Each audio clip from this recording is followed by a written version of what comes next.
Hi Fem and dear Kenyans. As a person, how much do you think the political class values our lives as Kenyans? I'll let you be the judge.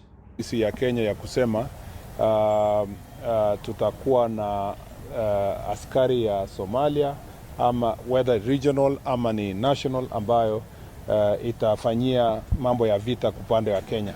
Kama kuna watu wa kutoka Somalia ambao wako katika upande wa Kenya, si kwa mwaliko wa taifa la Kenya, ni kwa sababu pengine wanatoroka sababu zao za kivita, na investigations ya security itahakikisha kwamba wote wanakuwa accounted for na wanasaidiwa kurudi salama kwa sehemu ambazo wanatoka, ili kuhakikisha kwamba nchi inakaa salama. So mara nyingi, si kwa mara moja tu, mara nyingi vita ama malumbano ikizidi upande wa Somalia, utaona watu wanatorokea upande wa Kenya, na hiyo kutorokea kwao hapa si kwa mwaliko wa Kenya, ni kwa sababu wanatafuta usalama, na wakati wanatokezea inaleta pia changamoto kwa wananchi, lakini hiyo yote ina Well, that is CS of Interior addressing the issue of the Jubaland, a real situation that could put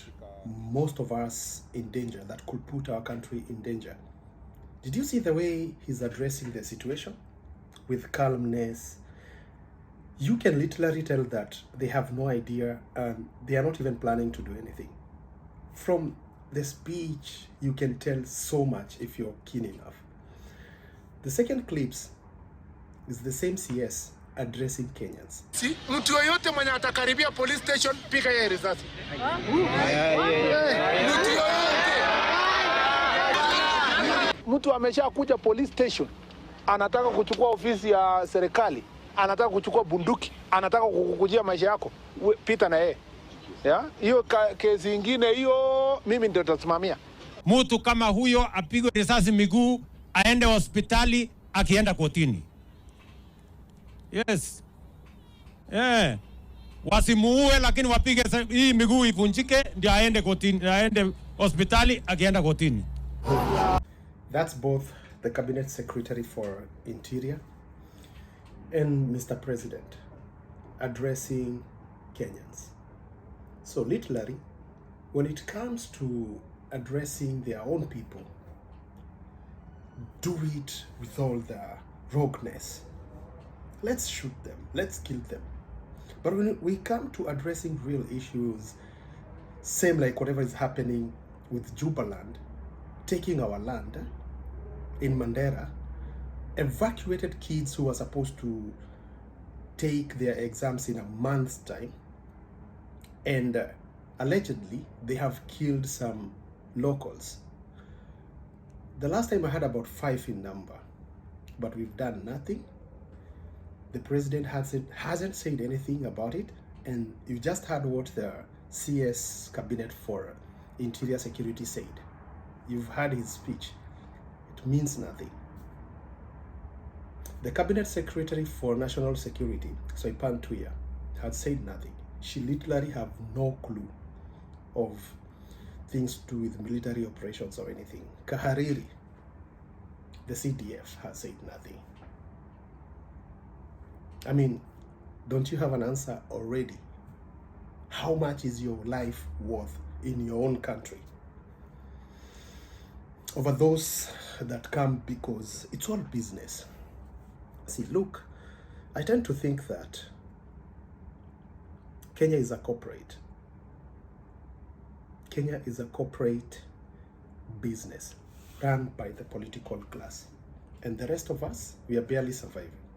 You might agree, you might not agree with this, because the taxes that are collected, that's not what the government really depends on. There's so much going on. Remember, we had Ngamia 1, Ngamia 2 and all that, but that things we never hear about, and we hear that we are not making enough on the oil, the crude oil that we discovered. Probably we'll be harvesting gas as well.